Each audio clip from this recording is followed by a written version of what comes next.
Master Evaluating Brad Harper's Icebreaker. Dick? Thank you, Mr. Evaluator, fellow Toastmasters guests, and especially Fred. Fred, what an outstanding way to begin your Toastmasters career. One of the things that I've noticed a lot of really good things that you did. Number one, you look sharp.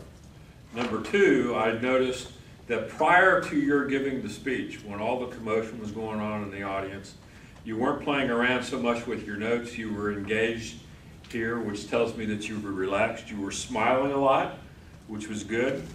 You were very well organized. Someone could take your speech and actually do an organizational chart because it was so good.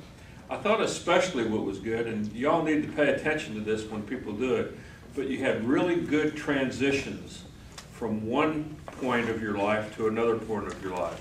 For example, when you were talking about your musical history, and the seeds of music and that history, and then the transition of using that in your family and things like that. I thought it was, this transition that you had was really excellent.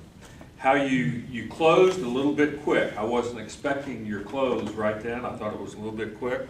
I think one of the things as you move on with your Toastmasters career, one of the things, a couple of things that you're going to pay attention to and learn from is the idea of using gestures. You didn't have very many gestures. It was largely one-handed gestures. And also the use of notes. You had one note that was flipped over like this, and you had to unopen it. And then when you moved your notes, you moved them like this, and rather than just slide them. And that would have been of help to you. You have a great voice. You had great eye contact throughout the talk. I'm really glad you're in Toastmasters because we're going to learn a lot from you. Congratulations.